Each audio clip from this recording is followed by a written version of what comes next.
Hello दोस्तों, welcome to road to IIT. और जैसे कि आज सबको पता है, अभी हमारा ट्रिग्नोमेट्रिक फंक्शंस एंड इक्वेशंस का फुल कोर्स चल रहा है। लास्ट काफ़ी 4-5 लेक्चर से हम लोग प्रीवियस क्वेश्चंस देख रहे हैं।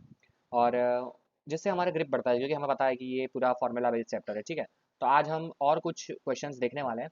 लास्ट लेक्चर में हमने ये वाला क्वेश्चन सॉल्व किया था। ठीक है, और आज हम लोग ये वाला क्वेश्चन देखने वाले हैं। अगेन प्रीवियस क्वेश्चन ही लेता हूँ मैं हमेशा, क्योंकि उसमें कुछ ना कुछ अच्छी चीज़ छुपी हुई होती है। यहाँ पे हमें बोला है cos alpha plus beta is equal to 4/5, sine alpha minus beta is equal to 5/13, where 0 less than और equal to alpha comma beta less than और equal to π/4, then tan 2 alpha is equal to what. ठीक है, अब tan 2 alpha की चीज़ हमें पूछी है, तो यहाँ पे थोड़ा दिमाग इस्तेमाल करेंगे तो हमें एक चीज़ दिख सकती है यहाँ पे कि tan 2 अल्फा जो है उसको मैं क्या लिख सकता हूँ, tan alpha plus beta plus alpha minus beta. मैं ऐसा लिख सकता हूँ, हाँ, क्योंकि बीटा बीटा कैंसिल हो जाएगा और tan 2 अल्फा आ जाएगा। मैंने ऐसा क्यों लिखा?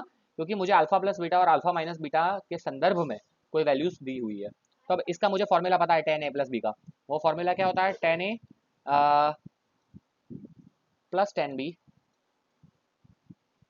Divided by 1 minus tan a into tan b, यही फॉर्मूला है। ठीक है, मैंने वो लिख लिया है। सॉरी, यहाँ मल्टीप्लीकेशन आएगा tan अल्फा माइनस बीटा। ठीक है, तो ये मुझे फॉर्मूला लिख दिया। अब मुझे सिर्फ क्या फाइंड करना है? tan alpha plus beta and tan alpha minus beta. अगर मैं उसको यहाँ पे पुट कर दूंगा तो मेरा आंसर मुझे मिल जाएगा। अब मुझे दिया है cos अल्फा प्लस बीटा दिया है, तो इसमें कोई फॉर्मूला लगाने की जरूरत नहीं है। 4 5 5 13, मतलब ये ट्राइंगल आइडेंटिटीज है, वही डायरेक्टली गिवन है। तो आप देखिए कि अगर ट्राइंगल में हमें दो साइड दी है, एक साइड दी है 4 और एक साइड दी है 5, तो ये बट ऑब्वियसली 3 हो जाएगी। ठीक है, तो यहाँ से tan क्या हो जाएगा? tan alpha plus beta, tan alpha plus beta हो जाएगा क्या? 3/4। ठीक है, और इसी तरह से दूसरे के लिए tan अल्फा माइनस बीटा, अगर एक साइड 5 है एक साइड 13 है तो दूसरी क्या हो जाएगी? 12, तो ये हो जाएगा 5/12। ठीक है, बहुत सिंपल से ये हमें दिया हुआ है। अब दोनों की दोनों वैल्यूज मैं यहाँ पे पुट करूंगा तो ये क्या हो जाएगा? 3/4 plus 5/12 divided by 1 minus 3/4 into 5/12, और इसको मैं सिंप्लीफाई करूंगा तो मुझे आंसर मिल जाएगा 56/33। 56/33। ठीक है, सिंपल क्वेश्चन था ये काफ़ी। सिर्फ यही चीज़ अगर आपको कैच हो गई तो आप सॉल्व कर सकते हो। और दूसरी चीज़ यहाँ पे ये थोड़ा अंदाज़ा लगा देना चाहिए कि ये डायरेक्ट आइडेंटिटीज ही गिवन है, ट्रिग्नोमेट्रिक पैर्स ही गिवन है, 3 4 5 5 12 13 का। तो वहीं से हम डायरेक्ट कर सकते हैं। ठीक है, चलिए कोई दिक्कत नहीं है। आगे बढ़ते हैं हमारे नेक्स्ट क्वेश्चन की ओर। आगे in previous question, sine square A is equal to sine square X plus cos raise to 4x है, then for all real value of X, हमें ये बोला है for all real value of X. ठीक है, तो अगर हम कोई भी एक्स की वैल्यू ले तो ए की रेंज क्या आएगी वो हमें अल्टीमेटली फाइंड करना है। ठीक है, ऐसे टाइप के क्वेश्चंस मैंने आपको पहले भी करवाए हुए हैं, और मैंने बोला है कि जब भी कोई भी क्वाड्रेटिक इक्वेशन हो, ठीक है, उसकी रेंज फाइंड करनी हो, तब हम क्या कर सकते हैं? सबसे बेस्ट ऑप्शन है हमारे पास कि हम उसको फुल स्क्वायर में कन्वर्ट कर दें। क्योंकि हमें पता है कि कोई भी अगर हमें फुल स्क्वायर दिख जाए, बीच में कुछ भी लिखा हो, तो हम इसको डायरेक्टली लिख सकते हैं ग्रेटर देन और इक्वल टू 0, और फिर प्लस जो लिखा हो उसको हम सिंप्लीफाई करके हमारा आंसर लिख सकते हैं। ठीक है, तो यही चीज़ मैं यहाँ पे इस्तेमाल करने जा रहा हूँ। ठीक है, तो पहले, लेकिन वो करने से पहले मुझे क्या करना पड़ेगा? मुझे एक तो दो फंक्शन है, साइन और कॉस में दिया है, मुझको एक ही फंक्शन में कन्वर्ट करना पड़ेगा। तो मैं क्या करता हूँ, देखो, यहाँ पे हो जाएगा साइन स्क्वायर एक्स, ठीक है, प्लस यहाँ पे है cos square X, into cos square X है तो मैं उसको लिख देता हूँ 1 माइनस साइन स्क्वायर एक्स। ठीक है, तो इसमें और अगर मैं सिंप्लीफाई करता हूँ तो ये क्या हो जाएगा? Sine square X plus cos square X minus क्या हो जाएगा? ये cos square X into sine square X. ठीक है, तो यहाँ पे तो ये sine square X plus cos square X हो जाएगा 1 माइनस, अभी यहाँ पे मेरे पास cos square X into sine square X है, लेकिन मेरे पास फॉर्मूला किस चीज़ का अवेलेबल है? 2 साइन एक्स कॉस एक्स है वो, साइन 2x का। ठीक है, तो मैं क्या करूँगा, लेकिन उसमें भी स्क्वायर है तो मुझे 4 के साथ मल्टीप्लाई एंड डिवाइड करना पड़ेगा। यहाँ पे मैंने 4 के साथ मल्टीप्लाई एंड डिवाइड किया, और यहाँ पे हो जाएगा ये 4 sign square X into cos square X. ठीक है, तो ये हो जाएगा 1 minus 1/4 into 4 sign square X into cos square x, तो इसको मैं लिख सकता हूँ 2 साइन एक्स कॉस एक्स इसका होल स्क्वायर। ठीक है, तो ये 2 साइन एक्स कॉस एक्स हो जाएगा साइन 2x, तो ये हो जाएगा साइन स्क्वायर 2x। ठीक है, तो ये हो गया 1 माइनस 1/4 साइन स्क्वायर 2x। अब मुझे इसकी वैल्यू पता है। ठीक है, फुल स्क्वायर में कन्वर्ट करने की भी जरूरत नहीं पड़ी। यहाँ पे हमें इसके वैल्यू पता है कि इसकी रेंज कहाँ से कहाँ होगी, साइन फंक्शन है तो साइन की रेंज हमें पता है। कि -1 लेस देन और equal to sine 2x less than और इक्वल टू 1। ठीक है, अब दोनों साइड अगर मैं स्क्वायर करता हूँ तो हो जाएगा 0 लेस देन और equal to sine square 2x less than और इक्वल टू 1। ठीक है, दोनों साइड मैंने स्क्वायर कर दिया तो -1 से 0 वाला 0 से 1 में कन्वर्ट हो गया। ठीक है, अब मुझे क्या करना है, साइन स्क्वायर 2x आ गया यहाँ तक। अब 1/4 मल्टीप्लाई करना है तो 1/4 मल्टीप्लाई करता हूँ तो 0 लेस देन और equal to 1/4 sine square 2x less than और इक्वल टू 1/4। अब मुझे क्या चाहिए, मुझे माइनस साइन चाहिए, तो माइनस साइन के साथ मल्टीप्लाई करता हूँ तो ये 0। अगर माइनस के साथ हम मल्टीप्लाई करते हैं तो इनइक्वलिटी चेंज हो जाती है। ठीक है, ये greater than -1/4 sine square 2x greater than equal to 1/4। अब फिर से मैं इसको लेस देन में कर देता हूँ तो ये हो जाएगा -1/4 लेस देन और equal to -1/4 sine square 2x less than और इक्वल टू 0। ठीक है, अब यहाँ तक हम पहुँच गए ये वाले टर्म तक। अब मुझे 1 ऐड करना है तो इसी इक्वेशन में मैं तीनों साइड 1 ऐड कर देता हूँ तो ये हो जाएगा 1 - 1/4 लेस देन और equal to 1 - 1/4 sine square 2x less than और इक्वल टू, यहाँ है 0 + 1। ठीक है, तो ये हो जाएगा 3/4 लेस देन और equal to 1 - 1/4 sine square 2x less than और इक्वल टू 1। ठीक है, तो मतलब कि इसके वैल्यू 3/4 से 1 के बीच में ही लाई करेगी। किसकी वैल्यू, इसकी वैल्यू, इसकी वैल्यू मतलब कि इसकी वैल्यू, मतलब कि ए की वैल्यू किसके बीच में, 3/4 से 1 के बीच में। So option number D is my correct answer. 3/4 से 1 के बीच में हमारा ए की रेंज मिलेगी हमें। ठीक है, तो पहले हमने सिंप्लीफाई किया और फिर इनइक्वलिटी का यूज करके क्योंकि हमें साइन 2x का रेंज पता था, ये बेसिक रेंज है -1 to 1। सिमिलरली कॉस की भी रेंज यही है। ठीक है, तो वही मैंने इस्तेमाल किया है यहाँ पे। आगे बढ़ते हैं हमारे आज के लास्ट क्वेश्चन की ओर। यहाँ पे बोला है हमें कि in a triangle P Q R if 3 sin p plus 4 cos q, 3 sin p plus 4 cos q is equal to 6 and 4 sin q plus 3 cos p is equal to 1, then angle r is equal to what। ठीक है, पहली चीज तो P Q are बोला है तो हमें एक चीज तो पता चल गई, ट्राइंगल बोला है, पी क्यू आर क्या हो जाएगा, एडिशन उसका पाई 180 डिग्री। ठीक है, अब यहाँ पे मुझे दो इक्वेशन दिए हुए हैं, sign P 3 sin p plus 4 cos q is equal to 6 और दूसरा इक्वेशन है 4 sin q plus 3 cos p is equal to 1। ठीक है, अब मुझे इन दोनों का इस्तेमाल करके p और q की वैल्यू फाइंड करनी है। तो अगर मैं p और q की वैल्यू फाइंड कर दूं तो मुझे क्या हो जाए, मुझे साइन p और q मिल जाएगा, p और q मैं यहाँ पे पुट कर दूंगा तो मुझे अल्टीमेटली r मिल जाएगा। ठीक है, अब साइन और कॉस अगर आपको सिंगल फॉर्म में दिए हैं इसी तरह से कि जहाँ पे स्क्वायर नहीं है या टू एंगल डबल एंगल नहीं है, तब आप इसमें इसको कन्वर्ट नहीं कर सकते। तो इसके लिए आपको क्या करना पड़ेगा, पहले दोनों साइड स्क्वायर करना पड़ेगा। तो मैं क्या करता हूँ, 1 इसको इक्वेशन 1 बोलता हूँ, इसको इक्वेशन 2 बोलता हूँ। इक्वेशन 1 का मैं पहले स्क्वायर करता हूँ और उसको मैं ऐड करता हूँ इक्वेशन 2 के साथ। ठीक है, ऐसा मैंने क्यों किया अभी आपको पता चल जाएगा, क्योंकि यहाँ पे देखो ये साइन पी है, यहाँ पे मुझे दिख रहा है कॉस पी। तो अगर मैं इसका स्क्वायर करता हूँ तो यहाँ पे साइन स्क्वायर पी आएगा और यहाँ पे आएगा कॉस स्क्वायर पी। तो साइन स्क्वायर पी और कॉस स्क्वायर पी को मैं साथ में लेके क्या कर सकता हूँ, 1 ले सकता हूँ। इसी तरह से यहाँ पे मुझे कॉस स्क्वायर क्यू दिख रहा है, यहाँ पे मुझे साइन स्क्वायर क्यू दिख रहा है, तो उन दोनों को भी साथ में लेके मैं 1 लिख सकता हूँ।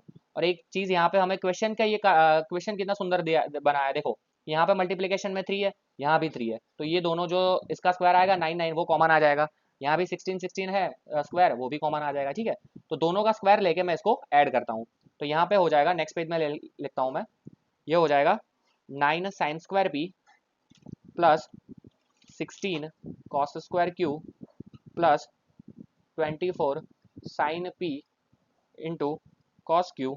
ये फर्स्ट का स्क्वायर हो गया। अब दूसरे का स्क्वायर करता हूँ, 16 sine square Q plus 9 cos square P plus 24 sine Q sine P, sine Q cos P. ठीक है, साइन क्यू कॉस पी। ये मैंने क्या किया, फर्स्ट और सेकेंड टर्म था लेफ्ट हैंड साइड, दोनों का मैंने स्क्वायर कर दिया। ठीक है, a प्लस बी का होल स्क्वायर उसी फॉर्मूला से। यहाँ पे दोनों साइड इसका भी स्क्वायर होगा, 6 का स्क्वायर 36, यहाँ 1 और दोनों का एडिशन होगा तो वो आ जाएगा मेरा इस साइड 37। ठीक है, अब यहाँ पे देखो 9 sine square P, 9 sine square P और यहाँ पे है 9 कॉस स्क्वायर पी, वो दोनों साथ में आ जाएंगे तो वो मुझे दे देगा 9। ठीक है, प्लस यहाँ पे दो और चीज़ साथ में आ जाएगी, 16 कॉस स्क्वायर क्यू और 16 साइन स्क्वायर क्यू, ये दो भी साथ में आ जाएंगे तो वो मुझे दे देंगे साथ में 16। ठीक है, प्लस यहाँ पे 24 दैट इज 48 साइन पी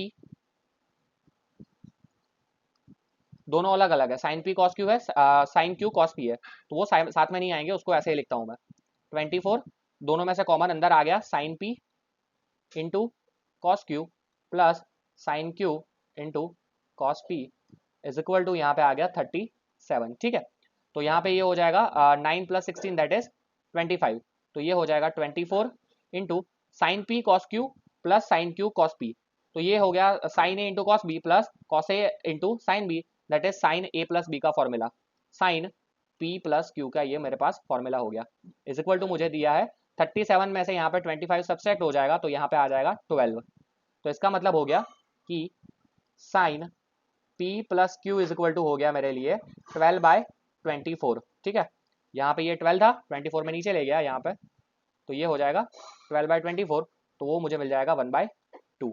ठीक है, तो यहाँ से मुझे मिल गया P plus Q is equal to 1/2। ठीक है, अब ध्यान से देखना, P plus Q is equal to मुझे मिल गया है 1/2। अब दो एंगल है यहाँ पे, P plus Q is equal to 1/2 मिला है मुझे, sine P plus Q is equal to मुझे मिला है 1/2।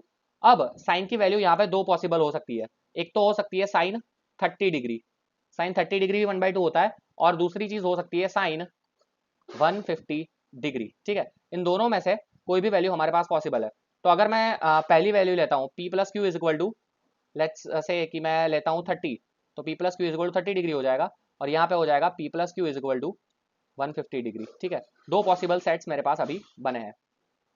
ठीक है, अब ध्यान से देखना, अगर मैं P plus Q is equal to 30 लेता हूँ, तो यहाँ पे अगर मैं P प्लस क्यू 30 रखूंगा तो R मुझे मिलेगा, P प्लस क्यू 30 रखूंगा तो R मुझे मिलेगा 150 डिग्री। ठीक है, तो यहाँ से मुझे मिल सकता है R is equal to 150 degree, और अगर मैं यहाँ पे पुट करता हूँ तो मुझे R मिलेगा 30 डिग्री। ठीक है, तो दोनों का सम क्या हो जाएगा, तीनों का सम हो जाएगा 180 डिग्री।